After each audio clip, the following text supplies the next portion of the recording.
नमस्कार। राष्ट्रहित में आप सभी का स्वागत है। मैं हूं कपिल मिश्रा और आज राष्ट्रहित में हम बात करेंगे बच्चों से जुड़ी हुई शिक्षा को लेकर। नई शिक्षा नीति कितनी कारगर है बच्चों के लिए और कितना इसका जो लोड है अभिभावकों की जेब पर पड़ने वाला है। जी हाँ, अभिभावकों को झटका किताबों से लगने वाला है। जी हाँ, 48% तक महंगी है नई शिक्षा नीति की किताबें।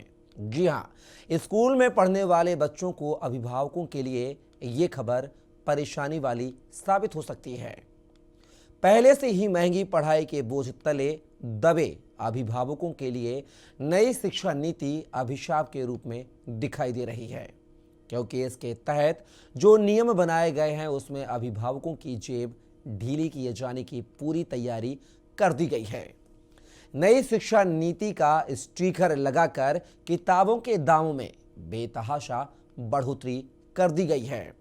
यह वृद्धि 1-2 नहीं बल्कि 16 से 48% तक की गई है। फिलहाल इसका दायरा कक्षा 1 से 8वीं तक का है। इसका मतलब और इसका जो कारण है, दाम बढ़ाने का जो कारण बताया जा रहा है वह कागजों की कीमत में वृद्धि होना बताया गया है। यही नहीं, सत्र 2023-24 में पब्लिक स्कूलों को बच्चों को जो किताबें दी जाएगी उसका कंटेंट भी बदला होगा। स्कूलों के पास नमूने के रूप में किताबें पहुंचने भी लगी हैं। जहां नहीं पहुंची वहां प्रकाशकों से स्कूल संपर्क कर रहे हैं। कमोवेश सभी प्रकाशन नई शिक्षा नीति के तहत कंटेंट में बदलाव कर रहे हैं। इसका सीधा असर हो रहा है जो किताबें नहीं बदलना चाहते, जो स्कूल किताबें नहीं बदलना चाहते थे, उन्हें मजबूरी में किताबें बदलनी पड़ रही हैं। कोलकाता, बेंगलुरु समेत स्थानीय प्रकाशकों तक ने प्री से लेकर कक्षा 8वीं तक की किताबों के दाम बढ़ा दिए हैं। वहीं पेरेंट्स एसोसिएशन का कहना है कि किताबों को लेकर राष्ट्रीय स्तर पर कोई ऐसी नीति बनाई जानी चाहिए जिससे महंगी पुस्तकों पर नियंत्रण हो सके, पुरानी पुस्तकें बच्चों को पढ़ने का अधिकार मिले। प्रकाशकों व स्कूलों पर कंट्रोल करने की ज़रूरत है। वहीं coordinator of school welfare association के सहायक प्रतीक श्रीवास्तव का कहना है कि नई शिक्षा नीति लागू होनी है, इस कारण कंटेंट में बदलाव भी दिख रहा है। प्रकाशकों से बात भी की गई है, वह बता रहे हैं कि कागज की कीमतों में बढ़ोतरी हुई है, इस कारण किताबें भी महंगी हैं। लेकिन इन महंगी किताबों से अभिभावकों को ज़रूर एक तो फीस को लेकर जेब ढीली करनी पड़ी थी, वहीं अब कोर्स को लेकर, सिलेबस को लेकर भी अब अभिभावकों को अपनी जेब ढीली करनी पड़ रही है। लेकिन सबसे पहले सुनते हैं कि गृह मंत्री अमित शाह ने नई शिक्षा नीति को लेकर क्या कुछ कहा था। एक नई शिक्षा नीति लेकर आए हैं। 2020 की राष्ट्रीय शिक्षा नीति मैं मानता हूं ये भविष्य के भारत का उज्जवल दस्तावेज है। 2020 की नई शिक्षा नीति के अंदर भारतीय मूल्यों में निहित शिक्षा प्रणाली की परिकल्पना को आज के समय के अनुरूप जमीन पर उतारने का प्रयास किया गया है। हर प्रकार के ज्ञान को एक प्लेटफॉर्म देने का इसके अंदर प्रयास है। रोजगारी को भी प्लेटफॉर्म देने का प्रयास है। बच्चा सिर्फ पढ़ लिखकर पाइपलाइन जैसे कोर्स में ग्रेजुएट होकर बाहर न निकले। बच्चे के अंदर जो क्षमताएं पड़ी हैं वो क्षमताओं का संपूर्ण दोहन करने का उसको प्लेटफॉर्म देना पड़ेगा, मंच देना पड़ेगा। वो अपनी क्षमताओं का सबसे ज्यादा से ज्यादा उपयोग कर पाए, इस प्रकार से उसको तैयार करना चाहिए, इस प्रकार से उसको पढ़ाना चाहिए। और वो व्यवस्था नई शिक्षा नीति में, जो नई शिक्षा नीति को बारीकी से देखेंगे उनको मालूम पड़ेगा कि देश के लिए 5-3-3-4 का जो नया मॉडल आया है, 10+2 का मॉडल की जगह वो मॉडल कितना उपयुक्त होने वाला है। और मैं मानता हूं कि इसमें सबसे बड़ी बात है कि पहले 5 साल मातृभाषा में पढ़ाई ये बच्चे के विकास के लिए निहायत जरूरी है।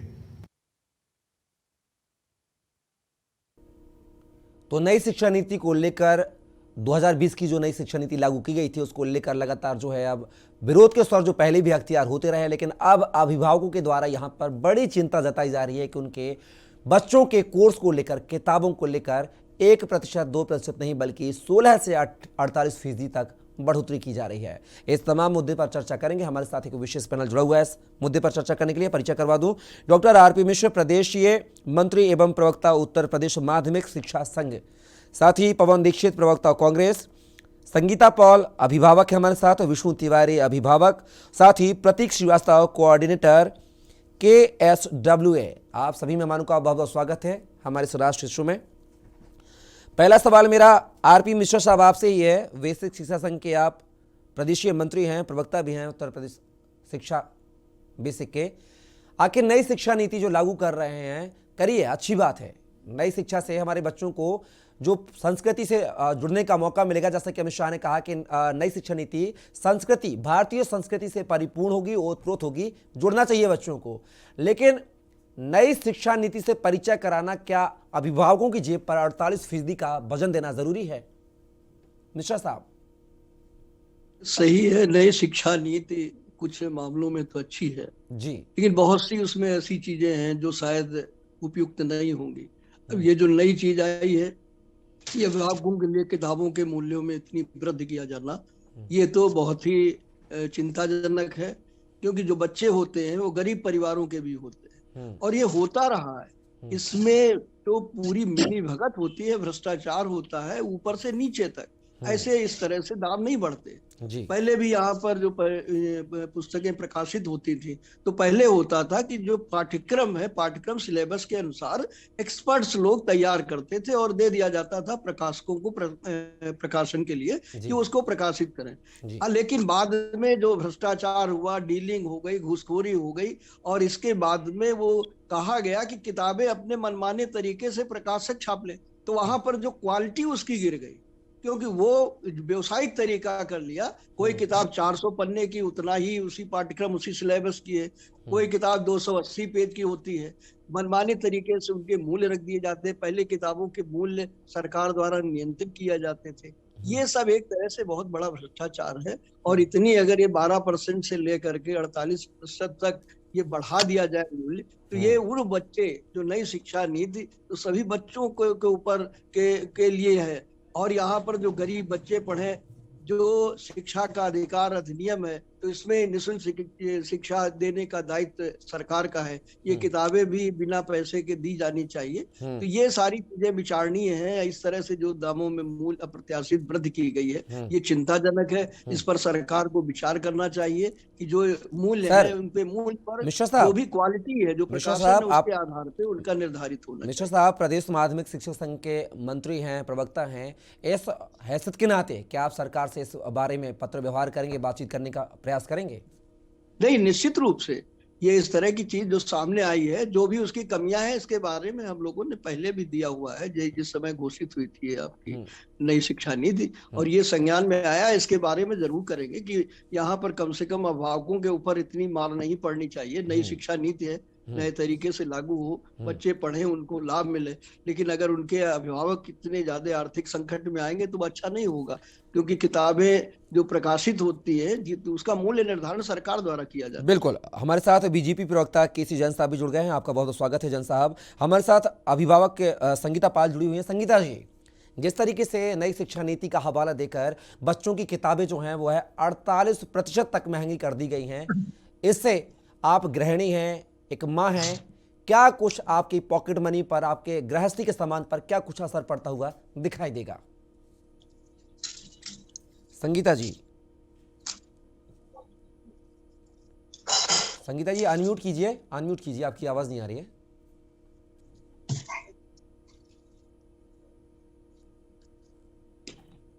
जी संगीता जी। हेलो जी संगीता जी, सुन पा रही हैं?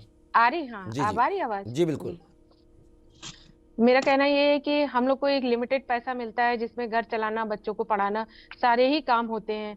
अब अगर किताबें भी इतनी महंगी हो जाएंगी तो हम लोग को अपने बच्चों को पढ़ा पाना बहुत मुश्किल हो जाएगा, क्योंकि फीस इतनी ज्यादा है। उसके बाद किताबों का महंगा होना, ये तो हमारे ऊपर बहुत बड़ी मार पड़ जाएगी। हम लोग अपने बच्चों को पढ़ाने के लिए बहुत सोचेंगे कि कैसे पढ़ाएं उनको। इसके लिए सरकार को बहुत विचार करने की जरूरत है कि फीस के साथ साथ अगर किताबें भी महंगी हो जाएंगी तो बच्चे कैसे शिक्षा ग्रहण कर पाएंगे। हमारे साथ एक और अभिभावक जुड़े हुए हैं, विष्णु तिवारी जी। विष्णु तिवारी जी, आपकी क्या राय है? जो 48% तक किताबों के रेटों में इजाफा किया गया है, बढ़ोतरी की गई है नई शिक्षा नीति का स्टिकर लगा के महज, क्या कहेंगे, कैसे देखेंगे सरकार के फैसले को? सभी को मेरा अभिनंदन। मैं सिर्फ इतना कहना चाहूंगा कि जिस शिक्षा द्वारा हम अपने बच्चों को ये पढ़ाते हैं कि भ्रष्टाचार से दूर रहो, भ्रष्टाचार न करो, भ्रष्टाचारियों से दूर रहो, उसी शिक्षा नीति में कहीं ना कहीं से भ्रष्टाचार जुड़ा हुआ है। एक गरीब लोगों के लिए मतलब कितनी कठिन हो जाएगी ये शिक्षा नीति। जो किताबें हैं उसी पे लेबल लगाकर उनको 40-40, 50-50% महंगा किया जा रहा है। ये पता नहीं कैसे गरीब बच्चे पढ़ेंगे। बच्चे भी इस कोरोना के बाद से, जब से कोरोना हुआ, हर अभिभावक, हर परिवार मतलब बहुत त्रस्त है, दुखी है, कहीं से किसी तरह फीस अरेंजमेंट करके दे रहा है। उस पे ये अलग से किताबों की मार जो होगी ये बहुत ही बड़ा बोझा होगा। मैं इसलिए निवेदन करूंगा कि इस चीज पर पुनः विचार करके इसे लागू किया जाए।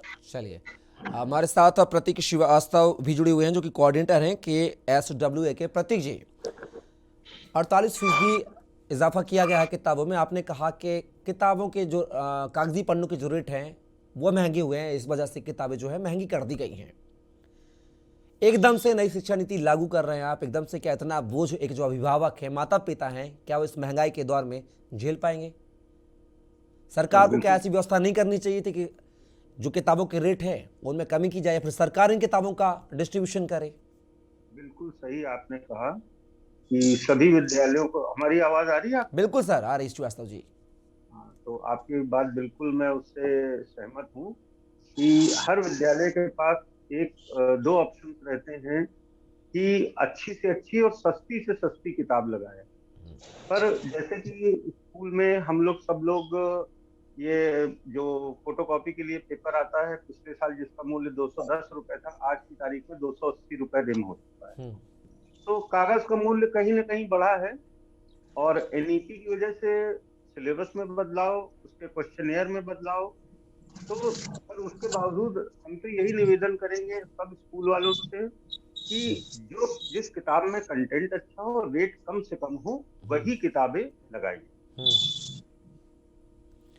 चलिए, हमारे साथ पवन दीक्षित कांग्रेस प्रवक्ता भी मौजूद हैं। पवन जी, इजाफा किया गया है बुकों में, बच्चों की पढ़ाई करने की किताबों में, और यह जो बढ़ोतरी की गई है 1-2% नहीं बल्कि 16 से 48% की बढ़ोतरी की गई है, कैसे देखते हैं इन फैसलों को लेकर? कपिल जी, आपको और सभी पैनलिस्ट साथियों को मेरा नमस्कार। देखिए, बहुत दुखद है और बहुत बड़ा एक पहाड़ है 48% की बढ़ोतरी होने का मतलब ड्योड़े हो जाना। जिस देश में 80 करोड़ लोग आज सरकार के राशन के मोहताज हों, जिस देश में कोरोना महामारी आने के बाद में लोगों की आर्थिक कमर टूट गई हो, जिस देश में महंगाई अपने चरम पर हो, जिस देश में रोजगार की हालत खराब हो, उस देश में सबसे पहले जो पिसता है वो एक निम्न मध्यम और निम्न वर्ग का व्यक्ति पिसता है। मैं आज एक कांग्रेस प्रवक्ता के नाते के साथ साथ मैं एक अभिभावक के नाते भी बैठा हूं, क्योंकि मेरे भी बच्चे हैं, वो भी पढ़ते हैं। और जिस तरह से जब ये मैं टॉपिक के बारे में मुझे पूछा तो मैं एकदम हैरान रह गया कि इतना बुरा हाल, जिस तरह से सरकारों के कोई अंकुश नहीं है सरकारों की तरफ से, सिर्फ और सिर्फ प्रचार के माध्यम से सरकारें चल रही हैं। सच्चाई में देखिए, 4 दिन पहले हाईकोर्ट ने फीस माफी 15% के लिए कराया है, जबकि किसका कर्तव्य था? ये सरकारों का कर्तव्य था।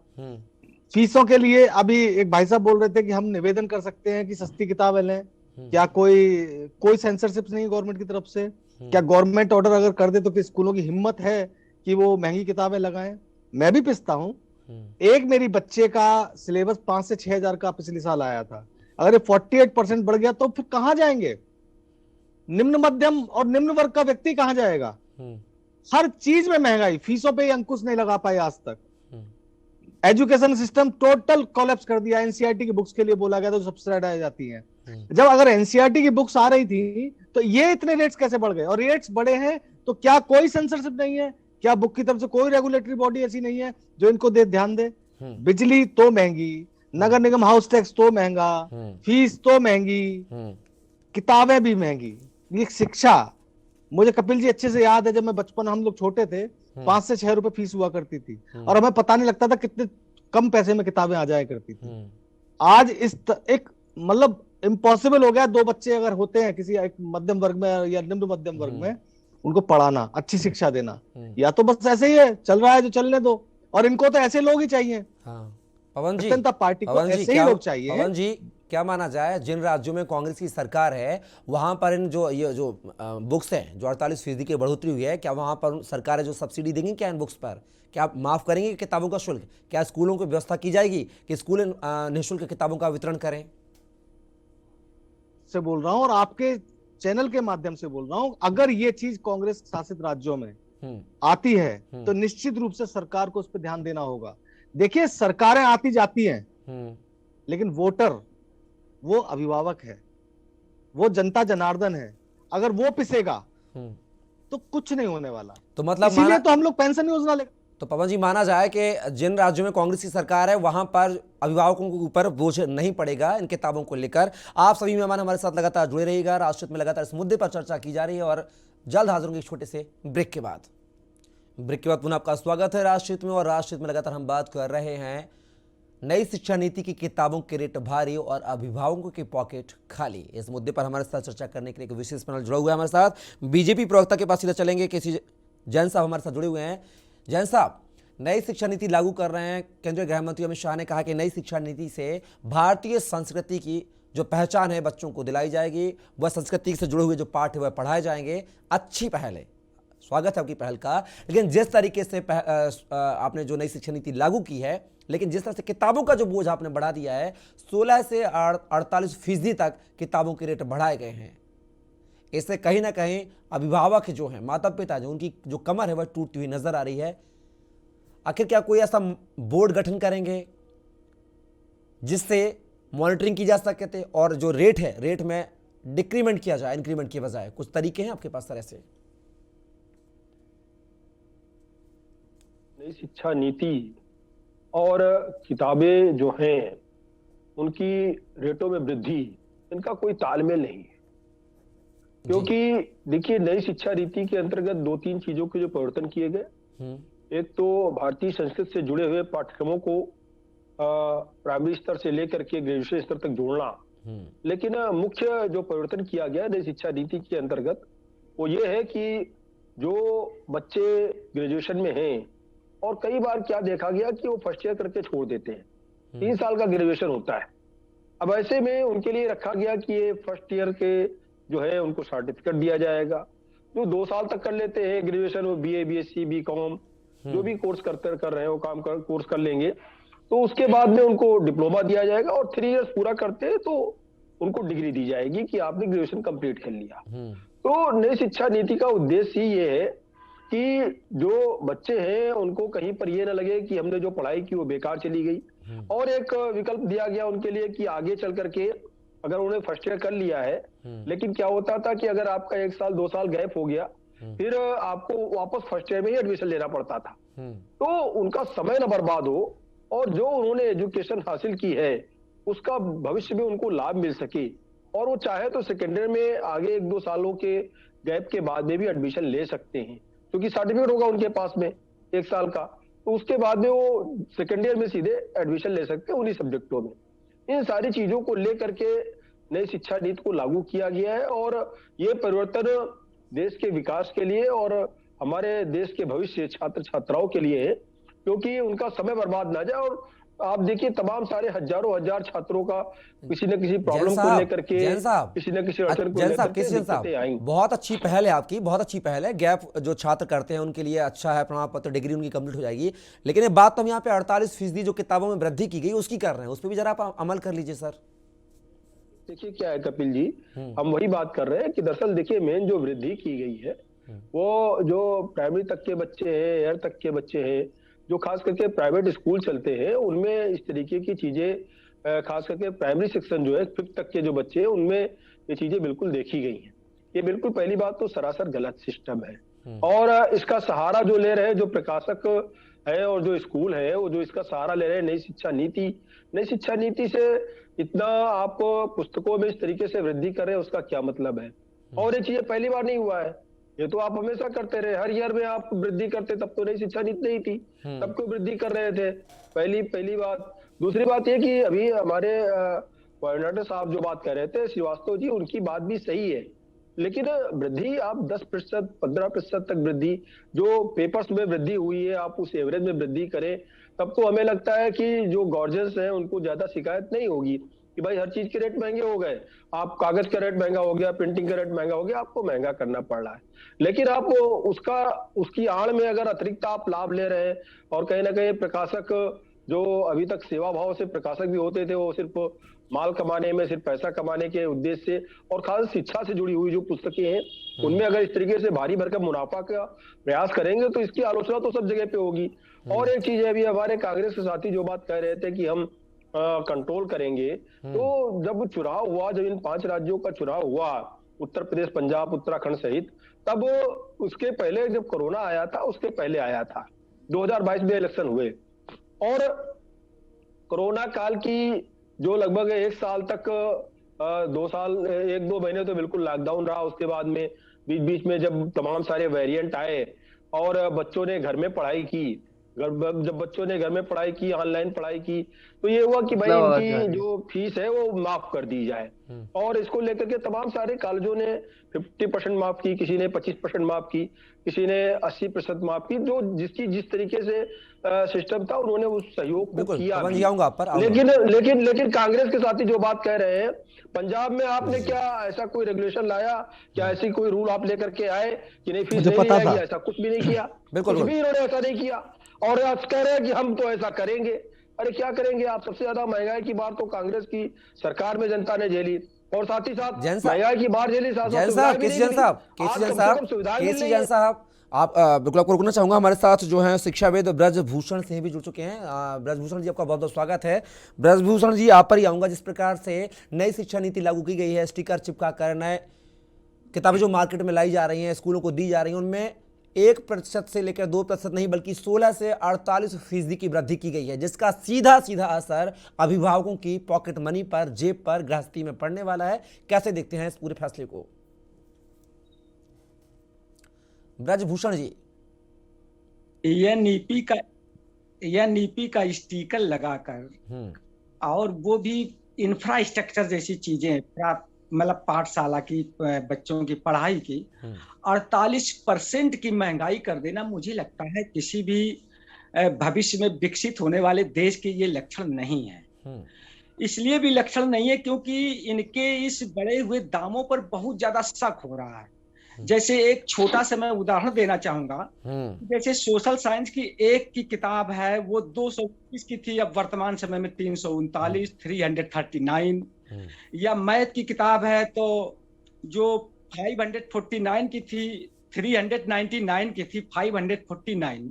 तो अभी जब मैं इनकी सारी पुस्तकों की सीरीज देख रहा था तो एक चीज मुझे ये नहीं समझ में आ रही थी कि इनकी सारी कीमतें 79, 99 पर आकर के कैसे समाप्त होती हैं।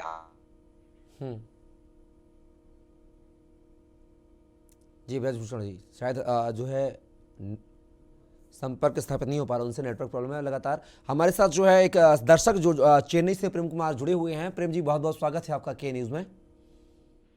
नमस्कार सर।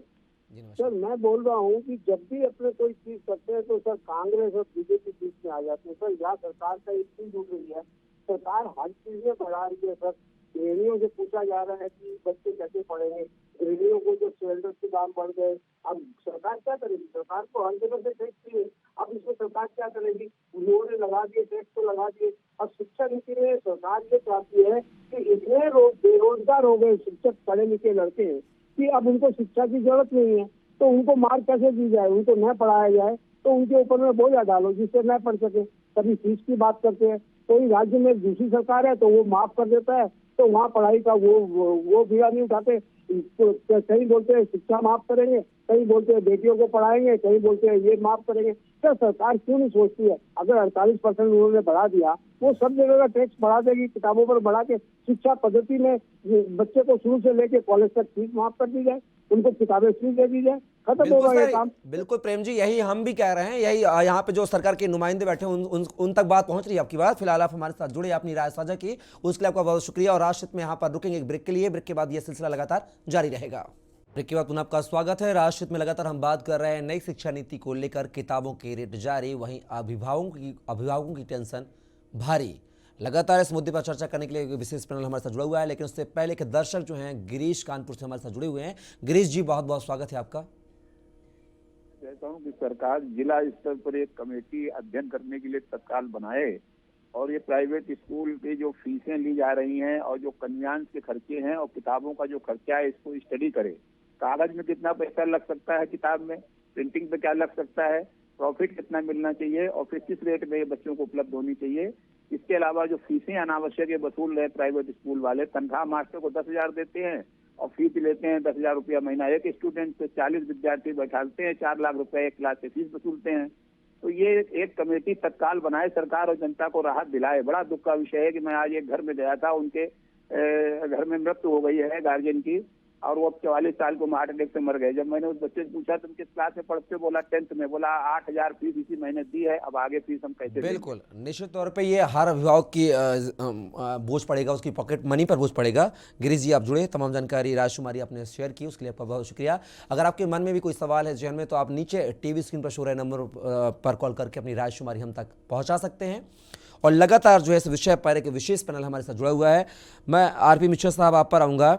जिस तरह से हमारे जो दर्शक जुड़े थे गिरीश शुक्ला कानपुर से, उन्होंने एक राजकुमारी दी है कि सरकार को तत्काल इस पर गठन करना चाहिए, आयोग का एक बोर्ड बनाना चाहिए, और जो पूरी मॉनिटरिंग है, किताबें के जो रेट हैं वह सार्वजनिक किए जाएं।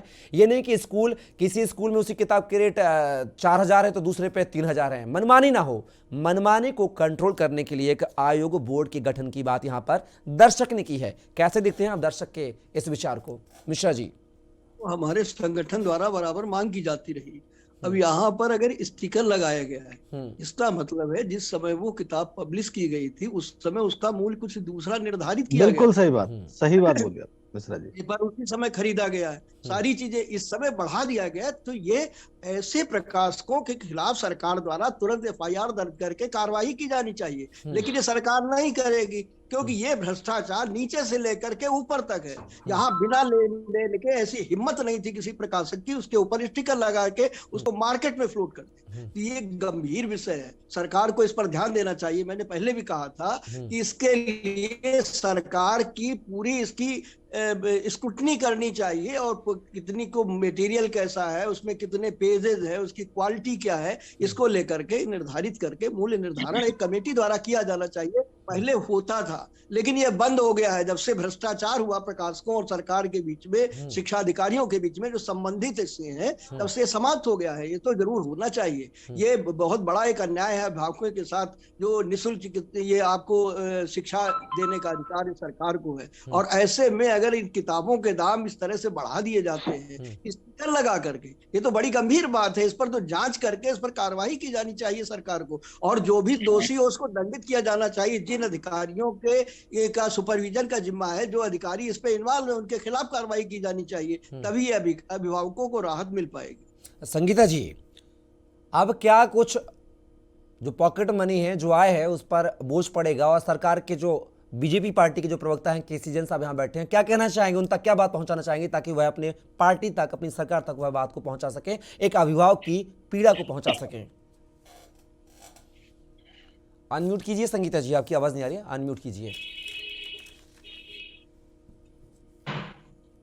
हेलो जी संगीता जी। हाँ, मैं यही कहना चाहूंगी कि सरकार तक ये बात जरूर पहुंचे कि रेट जो पहले से ही बढ़े हुए थे, अभी उनमें और क्यों बढ़ोतरी हो रही है, उनको कम करने की बजाय बढ़ रहे हैं। बताइए, ये तो बहुत दुखद विषय है। तो हम सरकार से यही अपील करेंगे कि बढ़ाएं ना, जितना है कम से कम उतना ही चलने दें, ताकि बच्चे पढ़ सकें, आगे बढ़ सकें।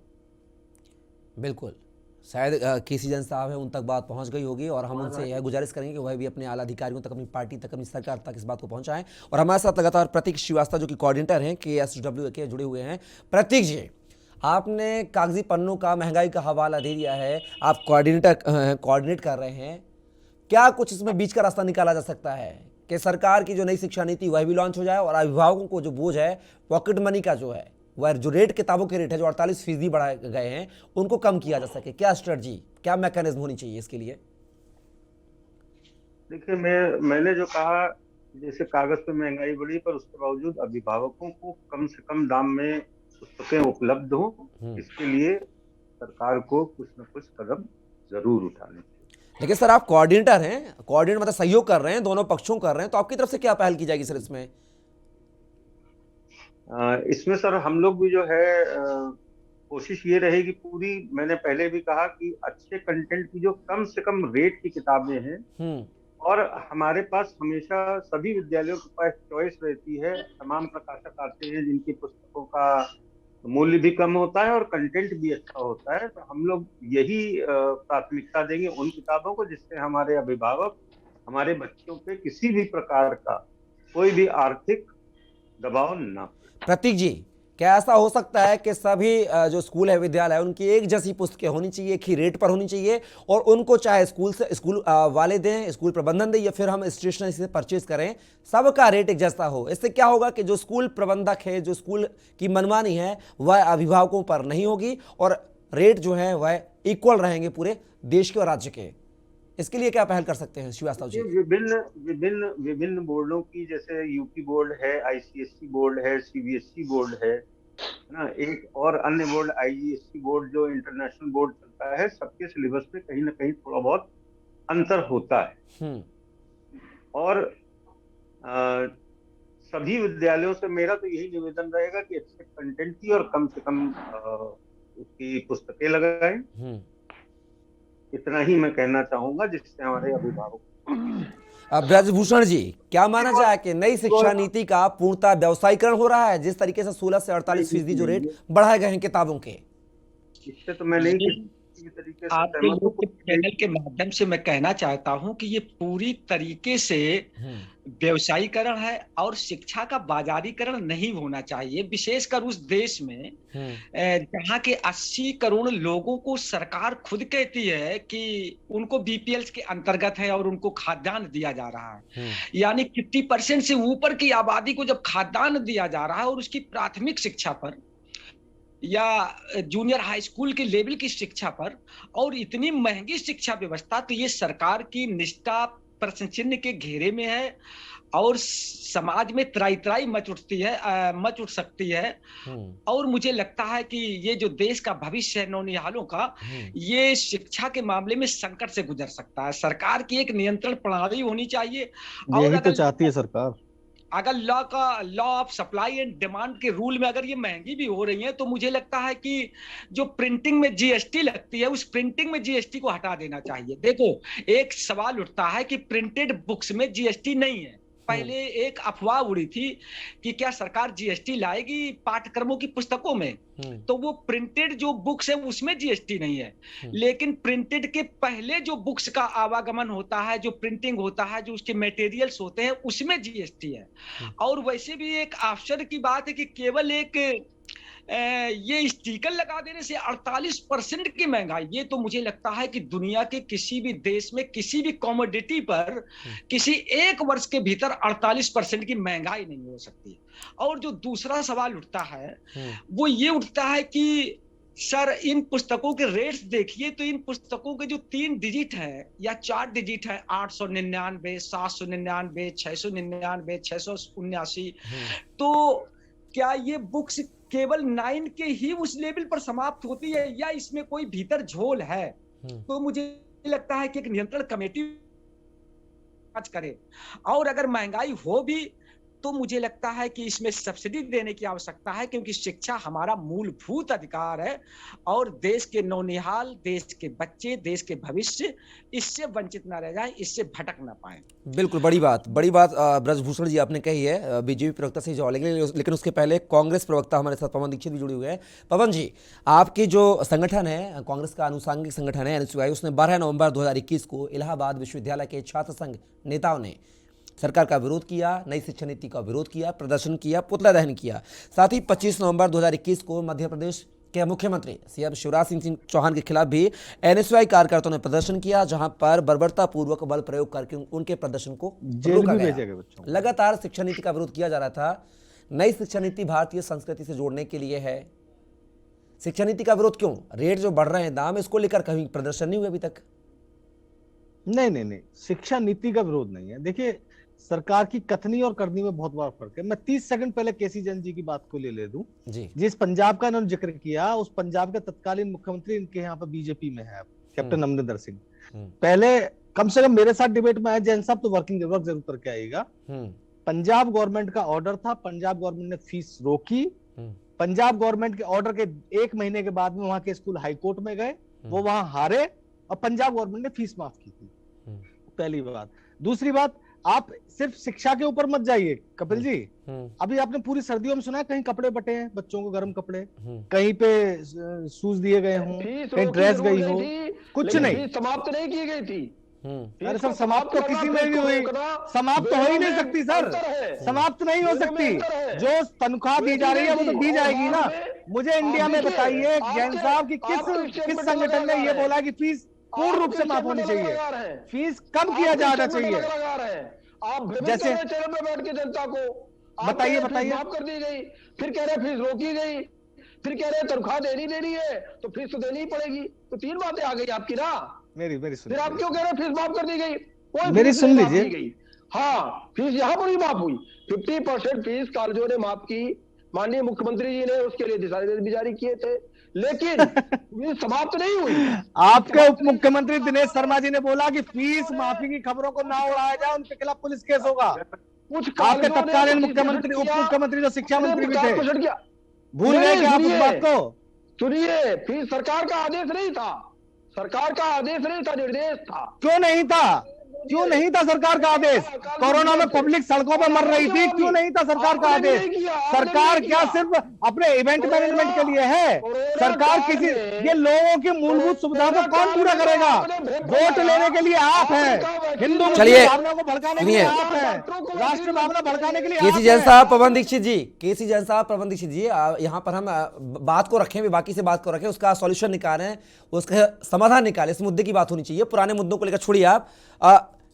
पवन जी, नई शिक्षा नीति को लेकर 2021 में लगातार विरोध प्रदर्शन एनएसयूआई के द्वारा किए गए। मैंने एग्जाम्पल दिए, तारीखों का भी बता दिया आपको, कब कैसे प्रदर्शन किया गया है। अब किताबों में बेतहाशा वृद्धि की गई है, उनके रेट में वृद्धि की गई है। इसको लेकर आप विपक्ष में क्या कुछ करेंगे? क्या आपके कांग्रेस पार्टी करेगी? क्या संगठन करेगा?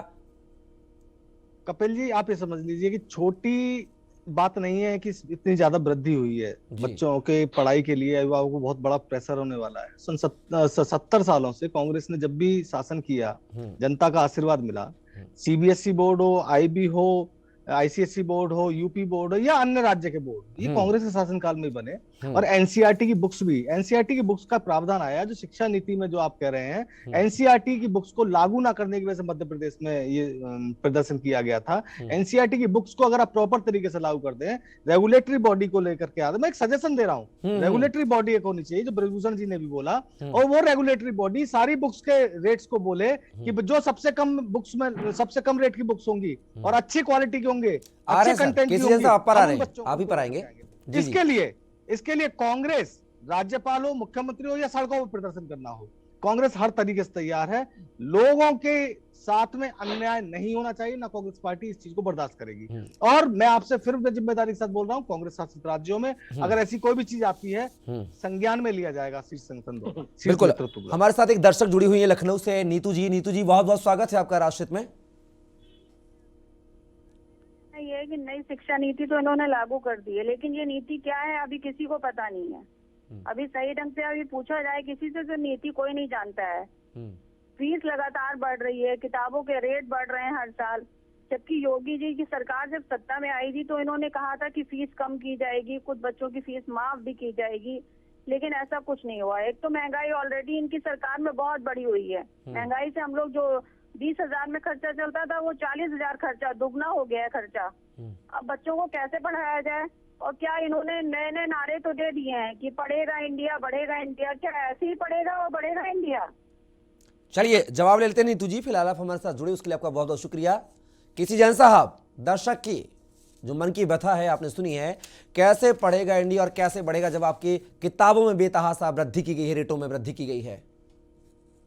कपिल जी देखिए, पहली बात तो ये है कि अभी जो बात पवन जी कह रहे थे कांग्रेस के साथी, और भी हमारे साथियों ने जो बात की और जो आपके कॉलर से उन्होंने जो बात रखी, देखिए क्या है, अभी मैं जो बात कह रहा हूं उसको गंभीरता से लेने वाला है।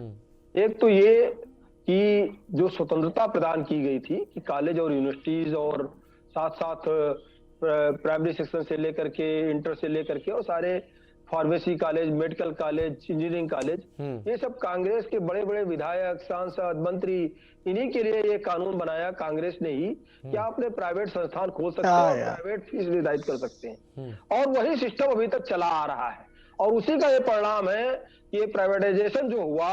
आप कितनी फीस देते थे इन सब पढ़ते थे जब आप? नए स्कूल कितनी फीस देते थे आप? कितने एडमिशन फीस लगती थी आपकी जब आप पढ़े थे? आज भी प्राइमरी स्कूल की फीस बिल्कुल मिनिमम है, 0 के बराबर है। और शिक्षा नीति के अंतर्गत उनको ड्रेस, मोजा, किताबें सब कुछ फ्री है।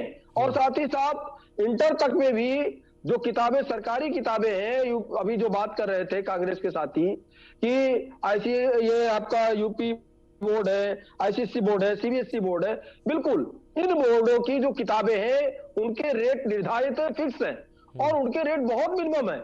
लेकिन जो प्राइवेट संस्थान, प्राइवेट जो पब्लिशर हैं, प्राइवेट पब्लिशर की किताबें जो इशू करते हैं वो उसके लिए जानकारी का अभाव है। कपिल जी भ्रमित कर रहे हैं, कोई भी बोर्ड अपनी बुक्स नहीं निकालता है। कैसे भ्रमित कर रहे हैं जैन साहब। यूपी बोर्ड की, सुनिए मेरी बात, सीबीएसई सारे प्रकाशकों के द्वारा ही किताबें निकाली जाती है, तो सरकार किताबों की प्रकाशित नहीं करती है। भाई साहब गलत बात कर रहे हैं आप, गलत बात कर रहे हैं। प्रकाशकों से लेकर के जो किताबें, सरकारी किताबें पब्लिश होती हैं, भाई साहब मैं वही बोल रहा हूँ। चलिए आप दोनों मेहमानों को यहाँ पर रुकना चाहूंगा, केसी जैन साहब और पवन दीक्षित जी रुकना चाहूंगा। फिलहाल यहाँ पर हम रुकेंगे इस मुद्दे को लेकर और ब्रेक के बाद भी इस मुद्दे पर लगातार जो चर्चा है हम करते रहेंगे। फिलहाल आप बने रहिए की न्यूज के साथ। ब्रेक के बाद पुनः आपका स्वागत है राष्ट्रहित में। और राष्ट्रहित में लगातार हम बात कर रहे हैं नई शिक्षा नीति की किताबों के रेट भारी और अभिभावकों की जो टेंशन है, पॉकेट मनी, वह भी कहीं ना कहीं यहाँ पर ज़्यादा ढीली हो रही है। इसको लेकर एक विशेष पैनल जो हमारे साथ जुड़ा हुआ है लगातार हम रुक करेंगे। बीजेपी प्रवक्ता केसी जैन साहब हमारे साथ मौजूद हैं। केसी जैन साहब, आप ब्रेक के पहले कुछ जो रेट लिस्ट के बारे में, प्रकाशन के बारे में बात कर रहे थे कि अलग अलग जो बोर्ड है हमारे हिंदुस्तान में, उनकी जो रेट है, जो किताब है, अलग अलग प्रकाशक छापते हैं, अलग रेट पर छापते हैं। जरा पुनः दोबारा मैं सुनना चाहूंगा, आप लोग आपस में भिड़ रहे थे, मैं सुन नहीं पाया था, क्या कहेंगे केसी जैन साहब? कपिल जी देखिए क्या है जी कि जब ये सारे प्राइवेट कॉलेज खुले जी और लाखों करोड़ों रुपए की बिल्डिंगें जब बनके खड़ी हुई जी, ये पैसा किन लोगों के पास में था? ये कांग्रेस के विधायक, सांसद, मंत्री, उन्हीं लोगों ने इन सारी चीजों की शुरुआत की कि कैसे व्यवसायीकरण किया जाए। आज बड़ी बड़ी बातें कर रहे हैं और आज भी सबसे ज्यादा संस्थान अगर है प्राइवेट संस्थान, वो कांग्रेस के, चाहे पूर्व के विधायक मंत्री रहे हो, चाहे वर्तमान के विधायक मंत्री सांसद रहे हो, उन्हीं के पास में ही। और इनको मजा इसीलिए आ रहा है क्योंकि इनके लोग बालाबाल हो रहे हैं, इनके लोग बालाबाल हो रहे हैं करके। 8 साल के बाद केसी जैन साहब मैं वो बात सुनना चाह रहा हूँ जो आप बोर्ड, अलग अलग बोर्ड के जो किताबों के बारे में बात करें, तो वो बात सुनना चाह रहा हूँ मैं केसी जैन साहब। मैं वही बता रहा हूँ। देखिए जो बोर्ड है, हर बोर्डों की जो किताबें हैं, बोर्ड ध्यान से सुनिएगा, सरकार की तरफ से पब्लिश होती है, वो उन किताबों के रेट बहुत निर्धारित है, बहुत मिनिमम है।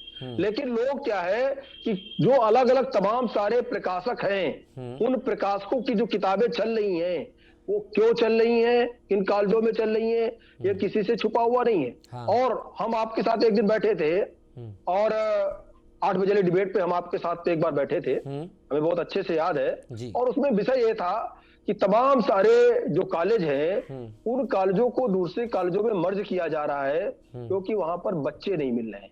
इंटर कॉलेजों को भी मर्ज किया जा रहा है। 8-8, 10-10 टीचरों को 60-60, 70-70 हजार रुपए सरकार तनख्वाह बांट रही है। बिल्कुल। एक स्कूल को वहां पर 7-7 लाख रुपए महीने तनख्वाह बांट रही है, और वहां बच्चे कितने 25, 30, 40, उन कॉलेजों को मर्ज किया जा रहा है। तो ये अभिभावक जो है इन प्राइवेट कॉलेजों में पढ़ा करके स्टेटस सिंबल क्यों बना रखे हैं उसको। और एक चीज है, प्राइवेट स्कूलों की भी श्रेणी है, जो वाह कपिल जी, स्कूल है, ये सच्चाई है, ये सच्चाई है। आपके बच्चे सरकारी में पढ़ते हैं? कौन देता है? जैन साहब, आपके बच्चे सरकारी में पढ़ते हैं? मैं खुद सरकारी स्कूल का पढ़ा हुआ हूँ। आपके बच्चे सरकारी स्कूल में पढ़ते हैं? मेरे बच्चे नहीं है, मैं आपके परिवार के बच्चे, मतलब क्या आपके बच्चे नहीं, परिवार के बच्चे? प्राइमरी स्कूल के लोग पढ़ करके यार क्या कितना बड़ा चरित्र है भाजपा का। केसी जैन साहब, मेरा सवाल इतना है, आपने तमाम जो आरोप मढ़ दिए हैं कि ये विद्यालय की कमियां हैं, प्रकाशकों की कमियां हैं, केसी जैन साहब सुनिएगा, केसी जैन साहब ध्यान से मेरी बात सुन लीजिए। सर मैंने आपको इतना सुना, मेरी बात भी सुन लीजिए। जैन साहब इतना सुना है मैंने आपको, आप 2 मिनट मुझे दे दीजिए। जैन साहब ये बताइए, आप दुनिया भर के आरोप लगा रहे हैं यहाँ पर कि अलग अलग बोर्ड होते हैं, प्रकाशक अलग अलग होते हैं, स्कूल प्रबंधन जो है मनमानी रेट वसूलता है। भैया सरकार आपकी है केंद्र में, राज्यों में सरकार, और उत्तर प्रदेश उत्तराखंड में आपकी है, मिनिस्टर जो शिक्षा मंत्री आपके हैं, उच्च शिक्षा मंत्री आपके हैं, मॉनिटरिंग करने कांग्रेस वाले आएंगे क्या वहां पर? देखिए कपिल जी, मैं दूसरी बात कह रहा हूँ। हाँ, कोरोना काल में भी ये बात आई उभर करके सामने, और आज भी उसी तरीके की समस्या पैदा हो रही। क्या है कि जब आप उसको स्टेटस सिंबल बना देंगे एक ही जगह पर, एक ही बोलने में, गोमती नगर में ही अगर आप देखिए, मैं लखनऊ की बात करूं, जिन कॉलेजों की केसी जैन साहब गोल मोल बातें नहीं भाई, यहाँ पर ब्रजभूषण केसी जैन साहब सुनिए, ध्यान रखिए, अभिभावकों से आप सुन लीजिए भाजपा का क्या सोचना है। बच्चों को पढ़ाना है तो सरकारी में पढ़ाइए, क्यों प्राइवेट में पढ़ा रहे हैं? प्राइवेट में पढ़ाना है तो भुगतो। कितना निम्न स्तर का बयान दे रहे हैं आप। चलिए केसी जैन साहब, केसी जैन साहब आपको रोकना चाहूंगा। पवन दीक्षित जी कम शब्दों में जवाब दीजिए, इनकी बात में कितनी सच्चाई है? केसी जैन साहब की बातों में सच्चाई, जो कह रहे हैं कि अलग अलग बोर्ड होते हैं, मनमाने रेट होते हैं, और जो स्कूलों पर आरोप लगा रहे हैं, कम शब्दों में जवाब, 1 मिनट में जवाब दीजिएगा सर।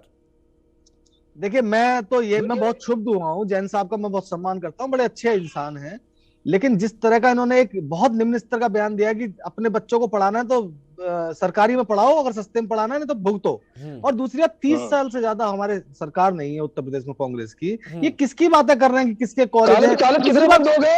अरे भाई कॉलेजों ने जैन साहब सुन लीजिए, जैन साहब सुन लीजिए, उन्होंने आपको सुना है, आप भी सुन लीजिए उनको। जी दीक्षित जी बताइए। कपिल जी सरकार होती है, एक रेगुलेटरी बॉडी होती है।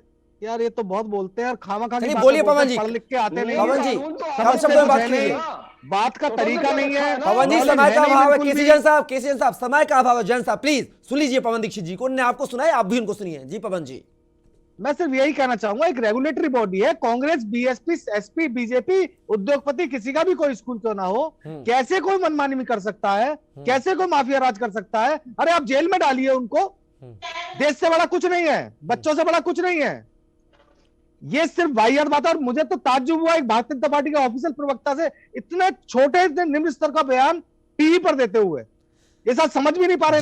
केसी जैन साहब आपको यही कहेंगे कि जीएसटी के बारे में जो कहा है, अपनी सरकार से कहिए कि शिक्षा पर कम से कम जीएसटी वेट जो है, तमाम तरह की चीजें हटा दीजिए। फिलहाल आप जो सभी मेहमान हमारे साथ जुड़े, हमारे इस पैनल का हिस्सा बने, उसके लिए आपका बहुत बहुत धन्यवाद, शुक्रिया। तो आज राष्ट्र हित में हमने बात की है नई शिक्षा नीति की जो किताब है, उनमें जो बेतहासा वृद्धि हुई है किताबों के रेट में, बता दें 16 से 48% की जो वृद्धि की गई, जिसको लेकर कहीं ना कहीं अभिभावकों पर एक बड़ा बोझ जो किताबों का पढ़ने वाला। पहले तो उनकी फीस ही ज़्यादा थी, लेकिन अब कहीं ना कहीं जो कोर्स है, जो सिलेबस है, जो किताबें हैं, वह भी अब अभिभावकों पर भारी पड़ने वाली हैं।